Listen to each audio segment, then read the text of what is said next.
আপনার ছেলে মেয়েগুলা যেন ফজরের সময় কয়, এই তাড়াতাড়ি ওঠ, আব্বা কিন্তু লাঠি নিয়ে আসতেছে, এই আব্বা রাগ হয়ে যাবে, আরে আব্বা গালি দিবে, বকা দিবে। দেখেন এখন আমাদের মাঝে না এই শ্রদ্ধাগুলো আর নাই। হ্যাঁ, আগে আমরা দেখেন ওনারা আপনারা যারা আছেন 10 বছর আগেও 15 বছর আগেও আপনার বয়স যদিও 25-30, একটা ভয় কাজ করতো, এই আরে আব্বা রাগ করতেছে, ওর তাড়াতাড়ি ওঠ, ফজরের নামাজে চল। তার মানে বাবার প্রতি সন্তানদের একটা ভয়, এটা শ্রদ্ধা থেকে এই ভয়টা কাজ করতো।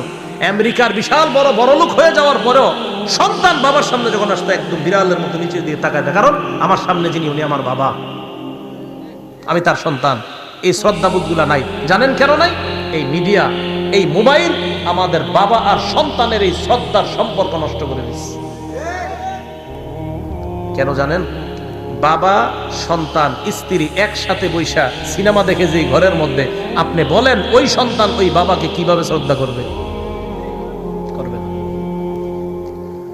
তাহলে 9 নাম্বার, সন্তান পরিবারের উপর থেকে শাসনের লাঠি বুঝে আসছে সবার।